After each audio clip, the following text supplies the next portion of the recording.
Welcome to the Cowtown Cats Lacrosse Podcast, where we talk all things Panther City Lacrosse Club. Now here are your hosts, Nicholas and Andy. Well, welcome everyone to a very special episode of Cowtown Cats Lacrosse Podcast, where we talk all things Panther City. I'm Nicholas, joined by Andy. Hello, hello. Today we have the pleasure of having our third ever guest on today's show, Andy. Yeah, pretty excited. You know, a couple of our favorite episodes from this past season were our interviews with Casey and Abby on the graphic design and media marketing team. And so it was just really cool to get kind of that background behind the scenes information and day to day on what they did for the team. And looking forward to talk to another member. Right. Well, and yeah, I mean, we always enjoy these interviews. So without further ado, he is the equipment manager for not only the U.S. men's national team, but for our Panther City Lacrosse Club. We welcome to today's show, Nick Coyne. Hey, Nick, how's it going? Hey, guys. Thank you guys for having me. Happy to be on. I mean, we're glad to have you on. As always, we're always trying to get more people from Panther City and give us kind of that insight into not only the team, but like I said, more behind the scenes stuff that maybe the fans don't see as often. So we're always excited to have everybody on here. So the first question that we usually start off our interviews with is, are you originally from Texas? And if not, I mean, where are you originally from? Yes. Born and raised in Texas, actually. So I was born in North Richmond Hills, technically, and kind of grown up in the Fort Worth side of the Metroplex, if you will. So my dad actually is from Long Island. I went to Ward Melville High School, so that's kind of where I get all my lacrosse background from, and kind of how I knew about it and kind of introduced my friends and stuff to it growing up and stuff like that. So yes, born and raised in Texas. Dad is from Long Island, and my mom is actually from Vietnam. So mom really has not too much to do with lacrosse besides supporting me and getting me to practice and stuff like that. But yeah, dad was basically where it all came from. Well, that's awesome. Yeah, cool. I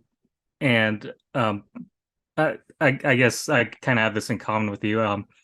Growing up in Austin, I played just a year, my freshman year, on my high school field lacrosse team. And unlike you, I kind of fell away from the game, but eventually I rediscovered it through this thing called box lacrosse. And we saw in an interview you did with the NLL that you kind of happened upon it after having a lot of experience with field lacrosse over the years, and you went to like the Philadelphia Wings season opener, and that kind of helped really skyrocket your interest in the sport. And so would you kind of tell us a little bit about that background and how that led to you founding the Dallas Box Lacrosse League? Yeah, no. So, of course, like, growing up in Texas, especially, I'm 33, so I know I don't look like it, but, back when I was in high school from 2004 to 2008, there really weren't many youth programs, right? Like you really only introduction you got to lacrosse was when you got to like maybe high school or, maybe 7th, 8th grade. There was never first, second through third, fourth, fifth, sixth, So, unfortunately, that put like a lot of people behind, even myself, to an extent. I fully didn't start playing organized lacrosse until 9th grade. I'd always had a stick in my hand. I'd always, my dad, ever since I can look back into photo albums and baby pictures, I was in Vail. I was a little kid with a stick in my hand, just running around, stuff like that. Always in the backyard. Shooting on the fence and stuff like that, putting holes in, the walls and breaking windows and stuff growing up. And then, you get to high school, you play that. And then, so fast forwarded a little bit and I started coaching later on in my career, my later career. And I got sent to the U.S. Lacrosse Convention, of course, just to kind of broaden my coaching knowledge and whatnot. And me and my buddy, who were coaching at the time, were really good friends. we were supposed to go to this keynote speaker at the very the very first night of the convention, and I noticed that the Wings were playing. And I had heard about box. I had gone to maybe a few clinics of guys like Tommy Ryan and stuff back in the day who played box lacrosse, but I didn't like. You just kind of like, oh, like you just heard the word lacrosse. It was in there, it's like whatever. Like, you know, people would compare it to outdoor soccer and indoor soccer, right? So you just Right. kind of like, oh, cool. And if you don't know much about it, you kind of just shrug it off because at that point in time, you're introduced to such a new sport, you can't grasp two concepts and two different versions of it. So yeah, so that was that. And so anyways, you know, the Wings were playing and I was like, wow, like this is actually a pretty cool time. And at that time, Paul Rabel and Kyle Hartzell were playing for the team because they're trying to integrate more Americans and whatnot into the league. So it was more appealing, right? As an American kid, it's like, okay, cool. I'm gonna go see our superstar, you know, the face of lacrosse for us, at least in America.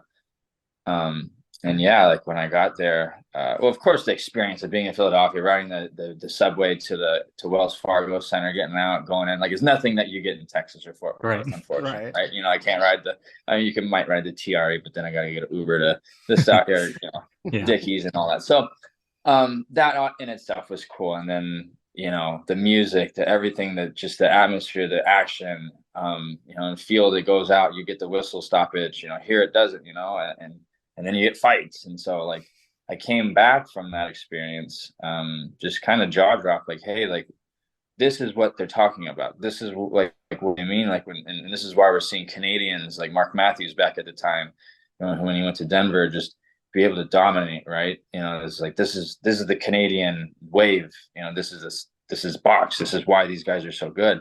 Right. And it's just it's a fun version of the sport. And on top of that, you know, you can do it outside of your field season and really benefit, you know, everybody. So try to come back, implement it. Didn't really, you know, work out, of course, right? I'm a young kid. I'm 23 at that time. You know, no one's really gonna, oh, Nick, what are you talking about? We just sent you to Philadelphia and you just came back with this whole, you know. So, you know, that slowly progressed into me meeting a buddy of mine, Travis Tunstall, and he had come from a background of being in Denver and playing in a box league out there, kind of like a men's league. And so he had actually been living in the DFW area for a bit, and he was traveling back and forth to Oklahoma actually because there was a program up there that had a little had pickup and stuff like that. So we came together, kind of had common interest in lacrosse, right? You know, we're all lacrosse nuts, and yeah, just kind of like it meshed well. We started the league. It started basically from pickup, trying to get two teams, you know, throw sticks in the middle and run out some turf time and play and whatnot. And you know, went through maybe 2 years of that before we really started to buckle down and get a grasp of like people enjoying playing box, understanding what it is, and then honestly just getting people to take it serious, right? Because at that point it's like, let's make teams, let's make it fun, let's make it competitive. You know, now we're going to put on you guys to go out there and learn what it is. You know, we've introduced it. You know, and if you want to develop, this is going to be the league you can develop it in, but you know, like, you know, really lock in, you know, gain that interest. And so we had actually formed teams. And so I went from a men's team at first. And then of course, at that point we were coaching youth. So it was like a no brainer where it's like when we're done coaching field in the summer, it's like, hey, come play box. You know, why not? Right. What are you doing for the summer? Get better, right? That's kind of where we implemented that, and so it progressed over the years into something special. And then of course, you know, COVID comes and does a little hit to everybody and everything. And my buddy had moved away to Denver and had a job opportunity, so you know that kind of left me here, and I had taken the Panther City job, and yeah, you fast forward and I'm here now. So, you know, 5 years ago, 10 years ago, you could have told me now that I would be here and I'd have laughed at you, but you know, yeah, no, that was a really cool thing. And before all that, I guess I kind of skipped over one special part, how that really creating the league of box, the Dallas Box League, me and my buddy went to the 2016 NLL Combine, and that was kind of like kind of just for like, just shits and giggles. Like, hey, let's go up here and as two Americans, two Texans, nonetheless, let's go play with a bunch of Canadians and see if we can, just whatever. Did that, met the commissioner, and basically, commissioner was he at the time come from Major League Soccer. I brought a team to Philadelphia, and basically wanted us to be the grassroots program. So that's kind of just why we kept doing what we were doing with the league, because it was like there's light at the end of the tunnel for professional league. Not that we really started to do that specifically, but it was just it's always funny how sometimes when just things fall in your lap, or you get that momentum, or you kind of like wonder why things are happening so well, or just why am I getting so lucky? So it just one thing after the next, and yeah, just kind of just rode that wave, and now we have an NLL team, and now we're 2 seasons in, so yeah. Yeah. It's an awesome trajectory. Well, yeah, and you never know what life will throw at you, and that's awesome to hear. Just like that journey in itself, and I think you touched on it too. I mean, just getting the youth involved. That's something we talked about, especially when we were talking to Casey. Just getting the youth involved, especially in Texas, is a big deal, Yeah. because when you get them involved, then you get others involved, and that's where you can start to grow that interest. So, again, just the mere fact that, 8 to 10 years ago you were, getting that interest started, I mean, does a lot for the sport where it is now too, especially in the DFW area. Yeah, definitely, right. And that's, I guess, the one thing. I talk with a bunch of guys, all around the country and stuff, and we all talk lacrosse, and that's one thing that when you get to this point, and for me back then, it wasn't really like, oh, I'm gonna gain all this knowledge and come back and spread it. It's like I love the game. I want to go learn it, and then you get to where you are, and it's like, well, yeah, you start a men's league, and it's like it'd be a waste if you didn't go to the youth and spread it and stuff like that. And Hmm. it is a waste, to get where you are, to have all these resources and whatnot, and not be able to at least give back somehow, some way to the community, whether it's, creating a podcast like you guys, and creating content, and really kind of digging in deep to the other sides of the sport that people don't see, right? Because I'm a huge lacrosse nut. I was a lacrosse fan growing up. I mean, I still play, right? And people ask me, how did you get here, whatnot, and couldn't really tell you a formula, but you just keep doing, you just keep plucking away, and things kind of just, the cards fall where they may, right? Right, exactly. Well, and so that leads me into kind of my question. Obviously, you touched on it a little bit as far as, unfortunately, 2020 did happen, and that kind of led to, certain things getting changed around and everything. But like you said, it kind of led into your eventual working with Panther City. Can you go into how that kind of worked out to you working with Panther City? Yeah, well, we had known Bob kind of when he came into town, when they were announcing, like there had been a lot of like behind the scenes calls. Like we had a call with the commissioner, and he, announced before anyone even knew that we were going to have a team, So it was one of those things where, we get all giddy and all giggly, like, oh, cool, all this exclusive stuff and whatnot. And unfortunately, like they had to choose one person for the position, and me and my buddy had just gone so far together. It's kind of just hard to you know um, accept that fact. So yeah, he, like Hmm. I said, he did what he did, and took another job opportunity, and moved elsewhere, and that kind of led to me, um, you know, uh, basically being in with Bob and TK. But yeah, so that's, and on top of that, I've had background, and like I used to make mesh and string sticks and stuff. Kind of, I'd say, for a living, but right out of college, or that like very first infant part of my coaching stage was where I learned how and why the stick really affects you, and so like I had done all that, so made mesh, did all that wax mesh stuff, strung sticks and dyed sticks. So I kind of, I was a gear nerd to begin with. So I think that's really kind of how it fell into place. And I guess it really helps that when I did go to the combine in 2016, that TK was actually the head coach of that combine. So Hmm. it was, we had known each other since 2016. So Wow.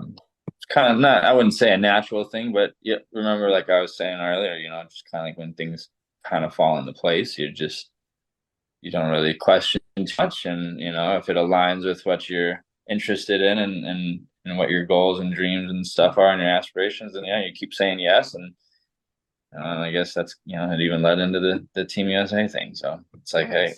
hey, again, I'm not going to ask questions. Just keep riding that wave, right? Yeah, Exactly.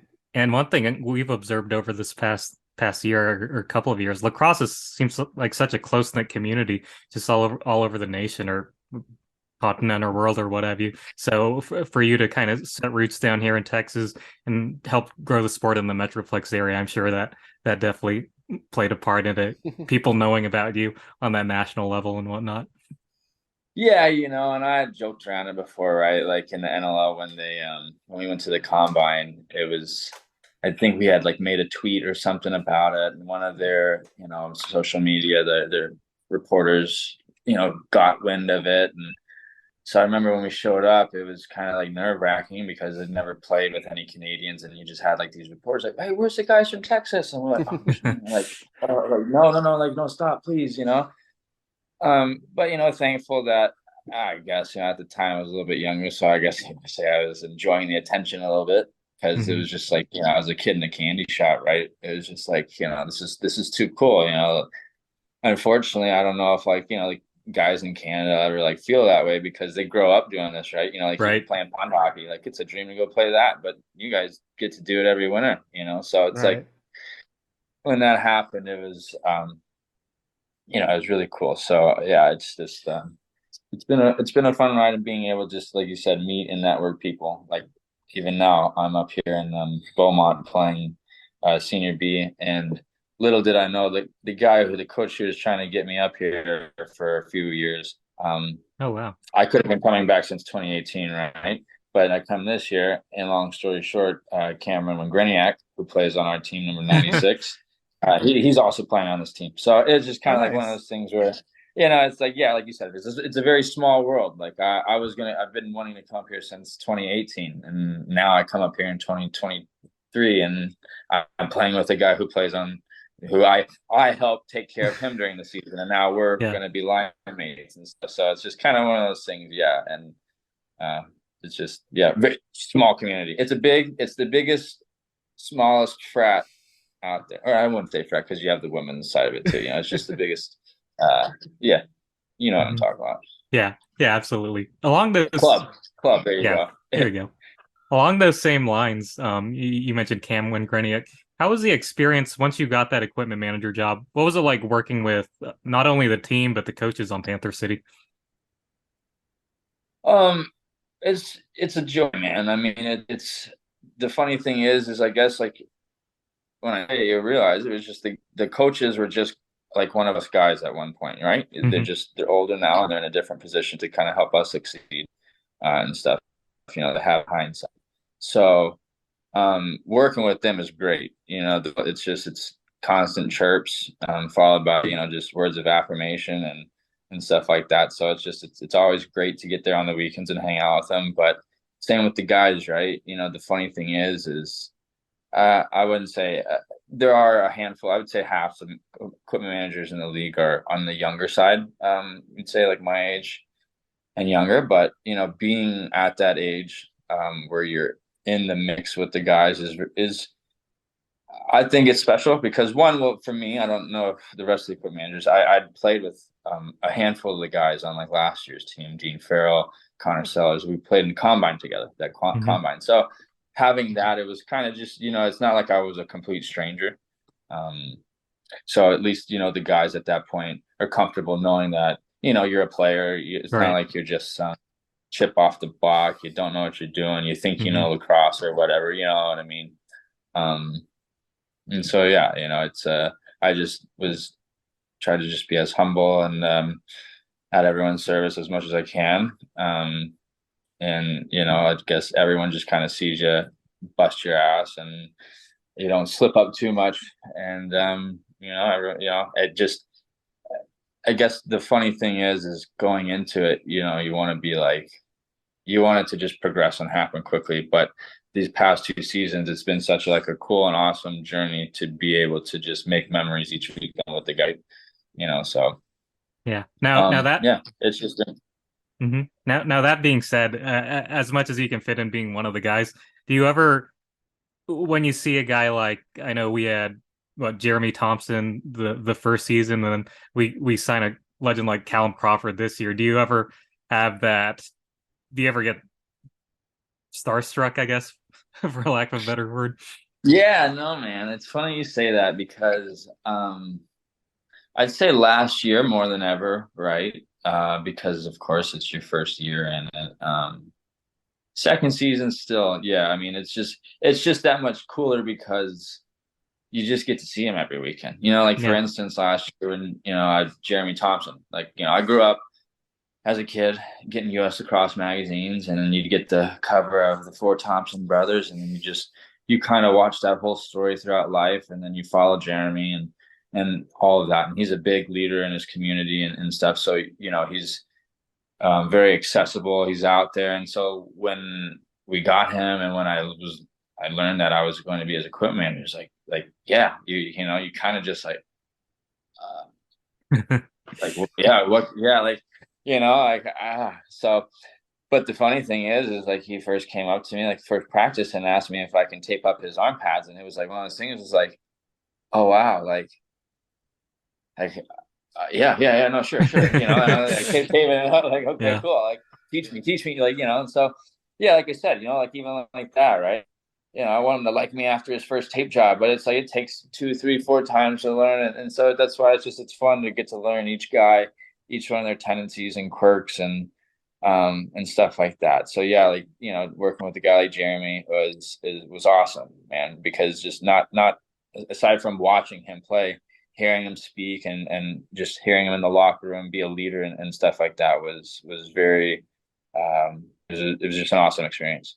Well, and Awesome. I'm sure it's a constant learning experience too, not only from the player side, but from the coach's side too. So, I mean, just being around that environment and learning those things on a consistent basis is, I just think it's one of the coolest things ever because you always have that information just at your fingertips. So, Yeah, no, absolutely right. And I think that's the one thing that I need to take advantage of more. I know like we all just talk and we get caught up having a good time, but I like, right, like you said, like getting to really hone into really picking at their minds. With me, it's a little bit harder because like during practice and stuff, I'm always like getting stuff ready. So as much as I'd like to watch practice and really like just see what they're doing and concepts and stuff, like sometimes like I can't as much as I would. And right. even games, right? For me, sometimes like I can't pay attention too much to actually what's going on, because if I'm paying attention to what we just did on the offensive side or maybe even the defensive side, that I'm still watching the ball. Oh, I got to open the door and start counting guys. So it's like, Hmm. Yeah. as much as I want to sit there and watch the game and kind of what we're doing and how every little single thing is done, just like we would on TV, Hmm. I have to be ahead of, all that. So it's just, it's fun. I'm not saying I don't enjoy it at all. I'm just saying, it's like, yeah, I think after though, because it's my second season. So, third, fourth season, things will get a little bit easier. I get into a groove and I'll be able to kind of really, um, you know, uh, take advantage of that more, having For that sure. knowledge at my fingertips and stuff. So Yeah. Well, I mean, speaking about games and just day to day stuff. I mean, what does a typical day look like for you? Especially like with Panther City and stuff. yeah, I mean, I won't get like the weeks are pretty boring. It's just when you're making gear orders, if you break too many shafts and you're getting low on shafts and stuff like that, you need to order something spare parts, yada yada, replenish stock or buy food for the next weekend. That's done on those days, and then Friday, typically if we have a Saturday game, Friday we'll get in. Um, I'll just say I'll do an away game for now, right? Just because it'll be a little bit easier.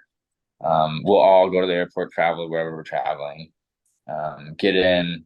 Typically, try to get in at the same time. Our team ops ladies do a pretty good job at scheduling and getting all that coordinated. Um, we'll have a practice. Depending on how much time we have before that practice, guys will either get a bite to eat or just wait until after. You get your practice in and try to get some good sleep before you got have a shoot around the next morning. And typically the away team has like the first shoot around, so you got to get up really early. Or um, actually, it actually changes. Sometimes they'll play mind games on you and give you the late one and this and that. So either way, you get a shoot around in the morning, and then you have your nap and your lunch period between that. The guys will typically grab some lunch together, go grab a nap.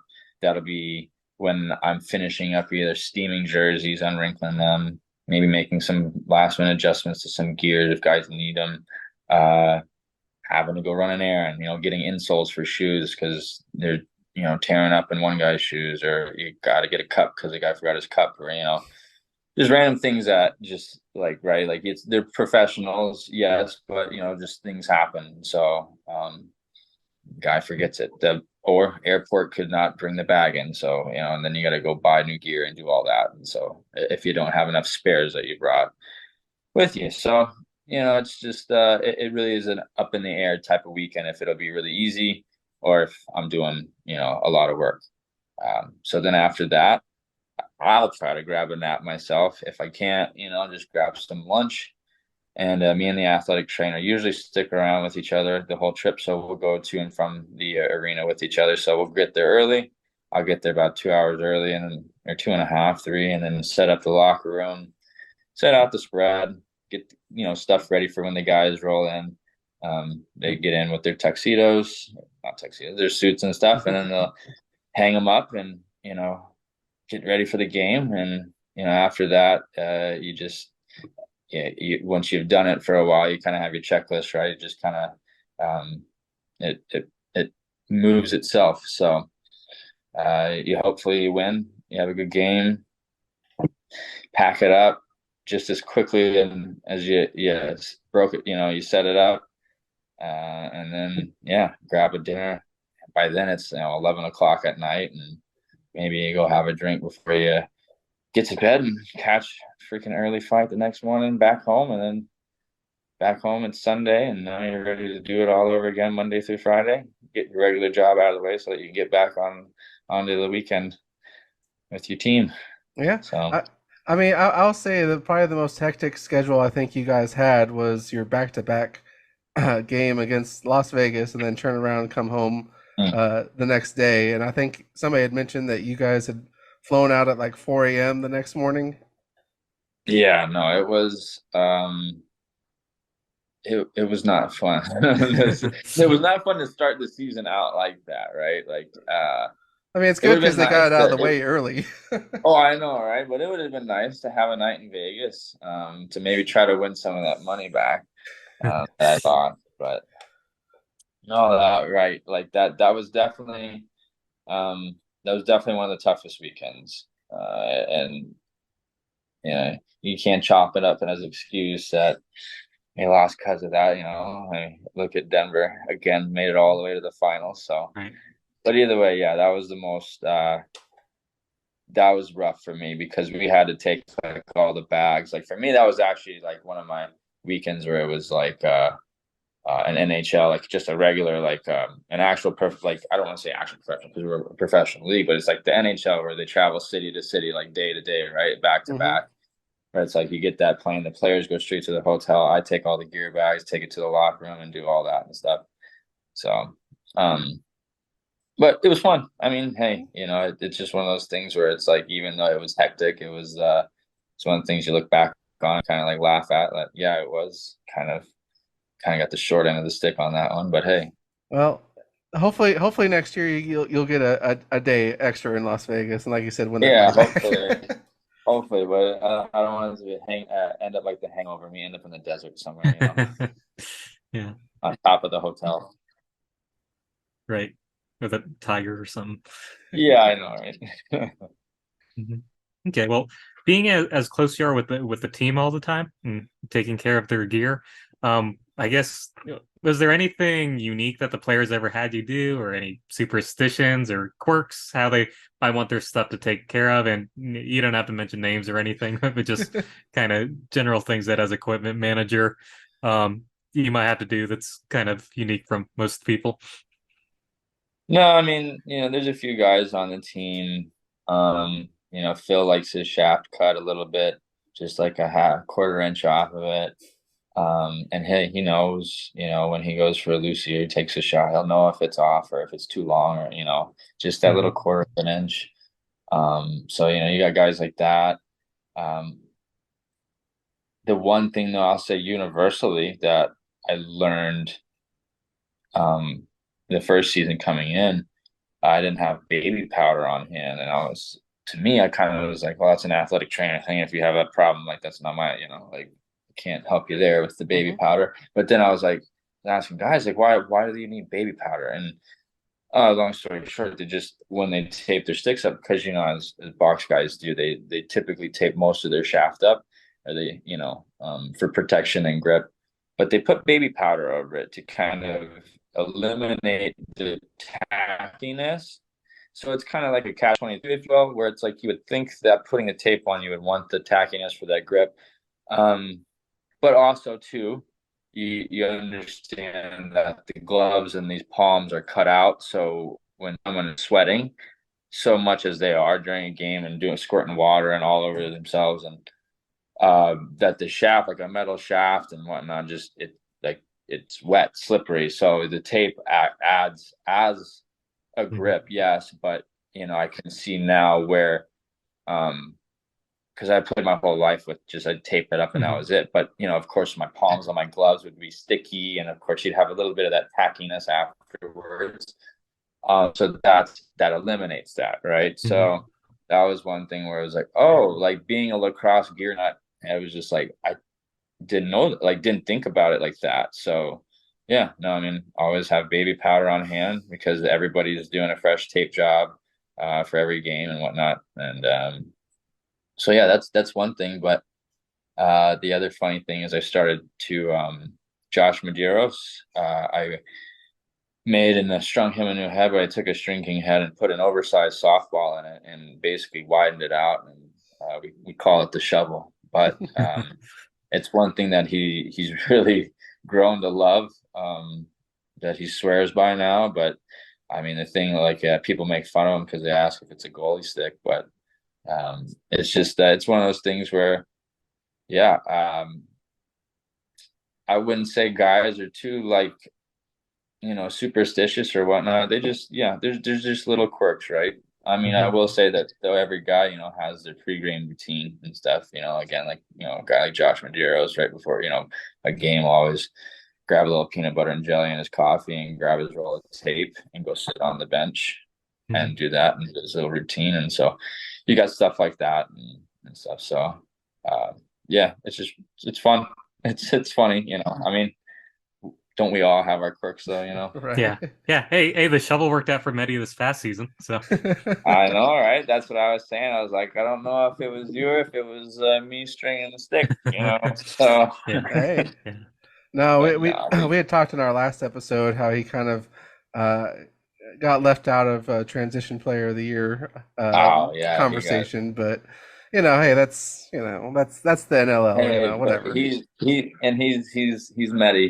He doesn't care about that. That guy is just gonna keep putting him in the back of the net without his tooth. So yeah, Yeah. Speaking on top of that, I mean, what are some of your favorite memories from even this last season with the Panther City? and honestly, I just enjoy it every weekend. I can't really, besides like making playoffs, every win.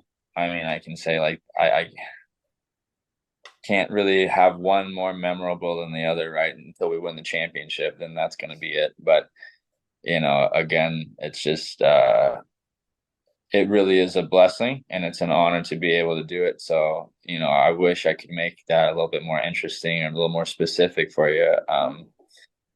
But I think it's just, like it's just the whole season, right? Like um, it's every weekend because every weekend is different. So you have hardship some weekend and you roll through a weekend and have a breeze and get a win, and you have a great time, and you're back at it the next weekend to see if you can do it again. And that's like the joy of it, right? The ride, the whole the unknown, if you will. So I'd say making playoffs. I'd say making playoffs definitely was really clinching. Was something cool, right? Because at that point, it was last year, like when we had played our last game, it was just we know we're not in the playoffs. It's kind of like not like there isn't a point to play. It's just yeah, it, yeah, there was no really incentive to win besides the fact that we just want to win always, and it was at home. Hmm. But yeah, so like when we're doing this season, you hope for the best, plan for the worst. So you don't want to say or think that you wouldn't make playoffs. But when it comes about, and when that game, I think we're in Vancouver. Yeah. Hmm. That's when we clinched. It was like, oh, like this is cool. Like this is something where not that these next two games don't matter or whatnot. It's just like this is a very cool feeling that we get to make it past this postseason because we've seen and we've thought what it was like to miss out on that, right? Mm-hmm. Right. So, Yeah, and that was such a, just speaking as a fan, that was such a great way to end that game with. I think Haas had the goal in transition, and then was it Medi that had the clincher? I don't quite I'm pretty remember, sure it's but Medic. mhm. Had to be. Yeah.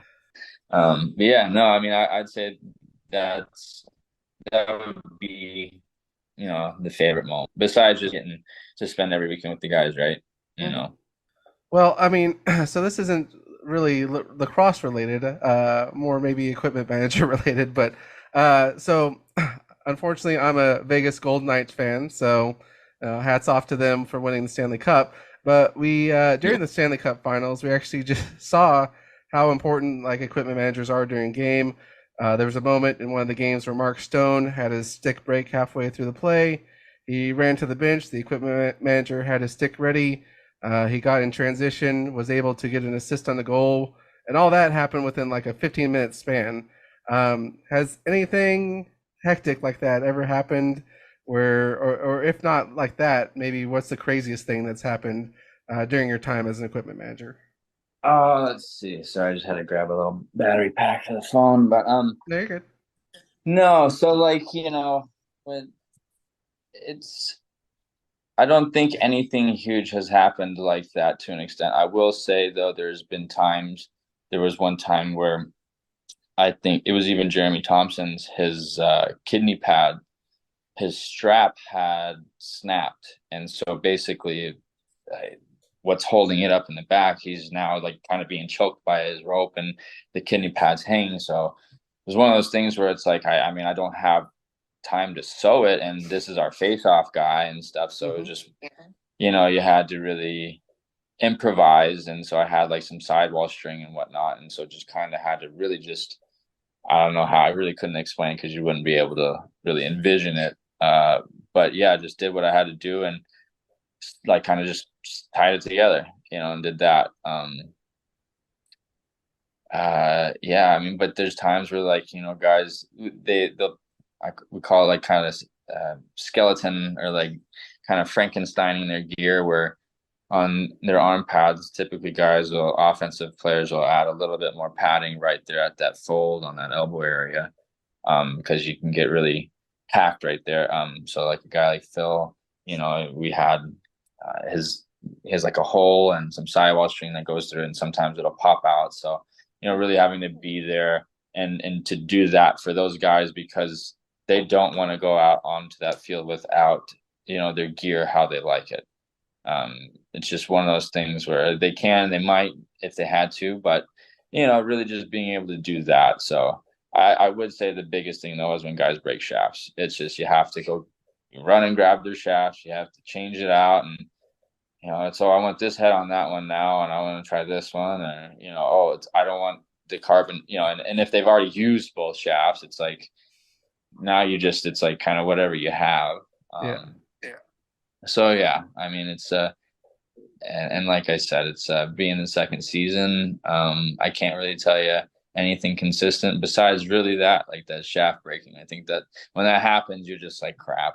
Because there are sometimes there's games where the guys, it's just you won't have one broken shaft all game one weekend, and then the next weekend there's 6 or 7, and it's like so, it's really like hard to gauge each weekend. I'm like, do I need to bring 8 shafts this weekend? Do I need to bring like 3?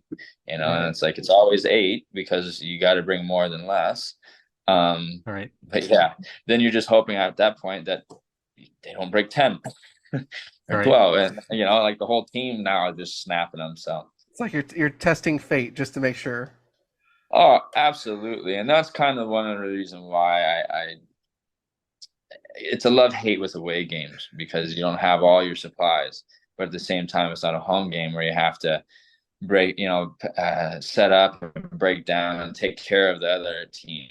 Because that's one of the things where at a home game, we're responsible of really making sure that away team is taken care of, and that we provide some hospitality and stuff to them. So yeah, it's just kind of hectic though because you got to take care of both teams. Like I said, you got just double duty at that point. So, but when you're away, if I need gear, I don't have it now because Yeah. only brought so much. So, yeah, it's one of Yeah. those double-edged swords. Yeah, Right. grass is always greener, sort of thing. Yeah. hmm Okay. Well, we touched on earlier that you're also the equipment manager for the U.S. men's national team. And can you talk about if there's any different dynamic between being the manager for the Panther City Lacrosse Club and how that compares to the national team setting? Yeah. So I mean, I've got a camp already down under my belt with the U.S. Team now, so kind of learning the whole system. It's different, same but different, right? hmm The World Games, of course, is going to be held in one week, as opposed to the whole season over the span of 7 months. There's probably a little less hands-on with gear ordering and stuff like that. They kind of deal with sponsorships and um, of course, with only the final roster guys getting full gear and whatnot, you don't really have to worry about necessarily ordering extra helmets or extra sticks or elbow pads and stuff like that because you're not going to be giving them to guys with the possibility of them getting cut and then taking all that Right. gear and kind of depleting your stock, right? So from years past, they kind of have a cookie cutter, like they have it cut out for them, right? They got their formula and stuff down like that. So I probably won't have to do too much of that. And of course, with the arrow side of it, they take care of that and whatnot. So I think pretty much strictly it'll be when it comes time to, when these camps start getting rolling. And then, of course, during the tournament. And that's one thing Reggie, when he called to recruit me for it, he was really saying that he wanted me to be on board because the one thing that he had enjoyed and was looking for too was somebody that knew how to run the bench, and not a lot of equipment managers do in the league. Not all of them do. So it is just a very, like I said, it's a chaotic task. And if you really don't know what's going on and you don't get concepts, and I wouldn't think that guys wouldn't that are in the league, but anyways, it just some teams just have their guys that they want on the door.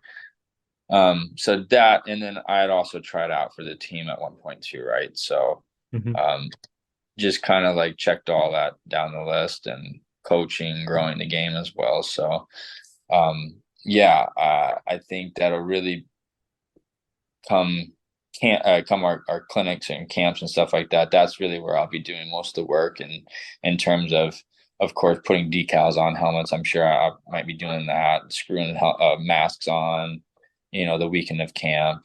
I couldn't tell you that with a full confidence, but knowing my past experience and try out with them, that's kind of what the last equipment manager was doing and stuff. So it'll be one of those things where you really just crunch it all into those weekends that you're there with the team. But like I said, it'll be for I think 10 days during that tournament. Other than that, it'll just be like a few weekends for our training camps and stuff. So Nice. I don't know. We'll see. We'll see how Yeah. it Yeah. goes. Yeah, a It's lot more compacted, it seems. right. I was about to say Yeah, definitely. a little bit more shorter time limit on stuff. It's a lot more laundry condensed in those days than I would like to think about right now. But hey, that's what we sign up for, and that's Hmm. what we got to do. So Well, and and obviously, so you have that coming up, and then I guess for one of my final questions is just, what else do you have going on in the off season, and then obviously getting ready for next season. I mean, how does things look like for you gearing up for season number 3 with Panther City? yeah, so we're like behind the scenes at the league as equipment managers and stuff. We're already making our equipment orders and stuff for this upcoming season and getting all that stuff squared away and trying to get ahead of things. Mhm. So I'm still in contact with Bob, frequently. So as much of it is an off season, for the players, it's not necessarily one for us. I mean, yeah, we do get our weekends off that we don't have to travel, but we still have to get stuff done, right? And try not to wait the last minute until the season comes and shoot ourselves in the foot. So yeah, just doing that, getting gear orders and stuff like that squared away. In terms of what I'm doing personally, like I mentioned a little bit during this episode, I'm up in Edmonton right now, kind of piggybacking off all of the things I touched on back in 2018 when I did do the Team USA box tryout. That was the year that I was going to come up and play in Edmonton. Never panned out, and so this season happened. And after sitting on the bench for the past 2 years with Panther City, I've been itching to get back out on the floor. So I made my way up here and kind of had to take off from work. So take a few weeks, come up here, play some lacrosse, kind of live the dream, see what these guys get to do, for their whole lives, kind of doing what they do to get them where they've gotten in the NLL, right? Everyone, that's what they do. They go play summer ball, and that's how you get chosen to be in the league, the stud in your league. So, yeah, it'll be interesting that this is my first week up here. So, I'll probably play this weekend down in Calgary, but yeah, I'll be here for a few weeks, probably till the end of summer, end of July, and then yeah, heck, I mean it'll be August. I'll be turning 33 in August to be an old man, and then pretty shortly after that, the training camp will be started up. What is it? End of beginning of December and November, maybe. Oh heck, maybe Yeah. I can't even remember. I think we do it in October. I'm pretty sure. Yeah, actually, if Yeah, I yeah, remember that sounds right. correctly, we start training camp. I think the last weekend of October or one of Mhm. those. Hmm. So yeah, Yeah. I mean, heck, not even what is it, 4 months away? Yeah. It'll be here before we know it. And don't worry about being an old man. You're in a group right now of old men. So You're in good company. You're the baby of this trio. yeah, right. Well, Uh, it was funny because I walked into the locker room and up here in Beaumont, and the age ranges from 22 to 33, 34. mhm. So I was one of the coaches was asking me, "How old are you, Nikki?" And I said what I said, and like the whole room kind of just stopped, and I was like, "I don't know, I don't know, I don't look like you, but man, my body does feel like you when I'm back No, out there." Oh yeah, you're a wily vet. that's right. I hope so. We'll see. We'll see. Yeah. Well, I didn't have any other questions. Andy, did you have any other questions to add? I had a few questions and comments, I guess. Well, first off, it's really funny you mentioned having the itch to get back to playing because that's exactly I only played for what freshman year of high school, but and then just didn't pay attention to lacrosse for what the next decade or so of my life. It seems is like I grew up and had other interests, but then after Panther City kind of planted its roots in Fort Worth, the first game I went to was like, man, I really miss playing. And I had never even Yeah. played box lacrosse either, but it got to the point this past season when a few of the local guys were at the Lacrosse Unlimited store in Plano. I ended up not only meeting them but buying a stick when I was out there. There you So go. yeah, it's kind of Yeah, funny how man. things work out. Yeah, it's just it's one of those sports too where like you can buy that stick and you can play wherever. You can go throw on the wall and stuff. You can take it with you. Like not to say that you can't take a basketball and go to the park and shoot or whatnot. It's just there's something special about that stick where it's an extension of your body and Hmm. like when you've played it, it's you always have it in you. Like you said, you found that itch again and you found that kind of maybe mine was a little different in the sense that when I was just when I went to go see my first game, it was just a whole new, fresh version of the game where it was like this is like teach me more, like show me more, Hmm. like this is fun looking, like and being an American, not really practicing my offhand and going both hands. Yeah. Hmm. I was box was just like it. I was like, who made this sport for me? Like, I love this. Like, I don't have to switch hands, and no one's gonna like, chirp me for it and stuff. So, yeah, no, and that's really what I saw happen to kids when I teach them this, or just have them in the game and then come play in the league. Is that after if it was this kid's first time running on the floor and he came off sweating, he was smiling because he was like, "Wow, that was fun." I was like, Hmm. "Yeah." So I think it's gonna take a minute for it to kind of really catch wave because like I was saying earlier, everyone's just catching on to lacrosse. It's new. They're like, what is this? Mom, dad got to buy a stick and they don't even know where to buy it. And now you're like, oh, well, now you need kidney pads and you need bicep pads. And now, mom, if your son's a goalie, he now needs $1,000 worth of equipment. And it's Yeah. just like, Right. what? Like as if it wasn't already expensive as a sport to get into. Hmm. But when it does take off and when it becomes just as popular, I mean, I think it'll be huge, because as we know in Texas in the summer, it's really hot. So like for Hmm. kids to just get burnt out playing club lacrosse and then really not having access to play in field lacrosse outside in the summer just because it Hmm. is so hot. It's Hmm. like it's obvious like box needs to be the answer and it is the answer. Um, but I guess it's a catch 22 because you also it's tough as we've seen like the coaching era of lacrosse coaches where you get a bunch of YouTube dads where it's just like it's great but it's not basketball. Lacrosse is a very niche sport where it's like the concepts and stuff are very like I don't know because if the dad can't throw with the stick it's like how are you going to be able to teach a team? Like Right. you have to throw. Like if you can't throw pops, like it's I mean I'm sorry, I appreciate it. Like it's kudos to you. Like this is great, but it's like, so box is just that much more specialized. You just kind of don't want the wrong people, maybe not the wrong people, just people that aren't well educated in that, you know, Yeah. facet of work. But I'm not, it's not deterring anyone from going to learn, right? Like I didn't know Hmm. what it was at that point. But, you had to go out and go to Canada, go here, go there, and meet people, coaches, and do all that and pick people's brains and stuff to really, really understand it, like so that's why kind of, it's America's in its stage of still where the guys are just watching it on the NL and seeing this and like, oh, that's cool. Like we can go rent out a hockey rink and play and do all that. So, but hey, that's where field lacrosse started. And so you can only hope that it progresses just as quickly. Well, and as you know, I mean, starting anything in Texas where, pretty much it's football and nothing else, Yeah. it's hard to grow that interest naturally and but it's growing. I've seen it, Andy's seen it. I mean, Yeah. it's Yeah. getting We there. It all just have. has to take a time. Yeah. Absolutely.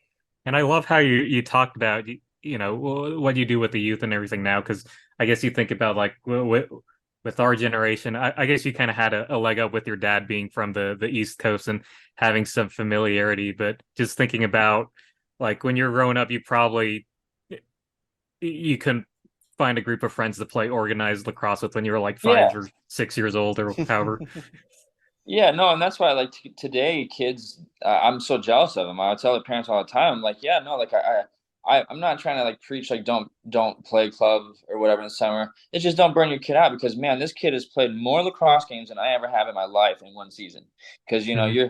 he's doing this and then he's flying out the summer playing for three different summer teams and this and that, and so, but yeah, like if you don't get introduced to it at such a young age, you play it from what ninth grade to maybe 12th, if you're good enough or you find interest in it. And then after that, what, you're not going to go play college. You might go play club, whatever. But yeah, it's just kind of one of those things where you have to, it creates the feeder system. And that's why we did it for our league, because we had our men's league, but it was like, like, why not create stability, foundation, and just longevity? Right. And not just that, but you're doing yourself an injustice if you're not spreading that to the youth. Right. So, yeah. Cool. Well, was there anything else for you, Andy? I guess okay, yeah, promises is the last thing. You had mentioned that you had to operate the bench during games and whatnot, which not every equipment manager is able to do. With that in mind, just out of curiosity, whenever a substitution infraction gets called in game, does that have do you have to take some of the responsibility for those moments? Oh yeah, that's the one penalty we have the biggest problem with, because we've always talked about how ticky tacky it is. It's like the guy is literally putting his foot in the box, and they're like, nope. Yeah, right. Like his foot could have been in the air over the line, but not physically touching it, and our guy could have stepped out, and the ref is calling it. And it's just one of those things where it's like, sir, could you play that back on replay and show me specific, like, because I should be able to challenge that, right? No, I guess it's not challengeable. So, yeah, that's the one thing where, like I said, paying attention. I have to pay attention to a different asset of the game. Like when a ball is loose and it's going in transition from like defense to offense, we're sending guys out the door as D's coming off. But say we lose that ball too, the thing is, our guys should be coming off because D should be running on. But the thing is, sometimes the D guys get too excited, they run on it starts to get real sticky, because not just that, I mean, these guys are of course bigger than I am for the most part. So I'm standing behind the door. When they go take off running out the door, I can't just what am I going to do? Get dragged with them onto the floor. So it's just funny because, I've learned to just kind of take it on the chin. But TK, it's just, you've probably seen him on TV and his yelling face, but it's just, it's one of those where it's just like, but here, being in front of it, like getting spit thrown at you, just like, Nikki, count the people. And it's like, I'm like, I am like, but you don't want to, like, I'm not a player. I'm not gonna argue with whatever. So it's like I was like, I got so and the players will look at each other and be like, oh, that's my fault. Like sometimes the players will take off quickly, right? Because that's one thing that I guess the experience I have is being a player. So like I kind of know, like I have like that hindsight and just that sixth sense of like, okay, like let's get ready to send you on, stuff like that, get ready early. And stuff like that too, right? So it's just like one of those things where sometimes like we've laughed before. I can't remember who it was, but I sent them on. We sent them on early. We both kind of agreed to let's see if we can get away with one, or just like go a little early. Long story short, I get called, right, and came back on the bench, and we kind of like winked at each other. It was just like, so it's one of those things, because sometimes you get away with it and you can get a little cheeky, but because at the end of the day, both benches, even me and other equipment managers, are yelling at us like early, and it's like, oh, what? Like, no, I'm trying to be as proper as possible. Like, oh, I was like, you guys aren't playing by the rules, like aren't we all, like, aren't we supposed to? I'm like, why? So, anyways, it's just it's one of those things, and that's why the bench is for me the first. And I got ADD, so I'm like, my God, like I'm not taking medication. I'm just like, the ball's here, the guys are there. I'm getting yelled at over here to go fix a shaft, and TK's telling me to count, and I'm like, what do I count? The 30s? Do I count my fingers? I'm right. So it was just one of those things, and so like after a while you get acclimated to it and the speed of the game and whatnot. Yeah. So it Well, like I said, it's definitely something we've talked about multiple times this year. Just like we got another penalty on that. Why? Because there are too many people. I'm like, I don't know. Anyway, I digress. I think that's a penalty that needs to be changed a little bit. Maybe not a 2-minute kind of penalty, but whatever. Just like a change of possession. Yeah. Just like no matter what. But I also see, I think. And God, just like people probably chirp me for not knowing the rules officially, but it's a penalty going one way, and I think it's just a change of possession if you're going, like, if you have too many men on defense. I can't remember. Maybe it's 2 minutes each. I don't know. I think it used to be one way Yeah. or the other back when I knew the rules actually. But now I just do what the It guys tell feels me to like do. it's something they could probably talk about and maybe change up a little bit, but Well, yeah, right. And things there's like just little changes that happen each year and stuff. So it's like, Mhm. I mean, I should just be sitting there reading the rule book every single day and the updates. But at that point, I mean, it's pretty self-explanatory. Right.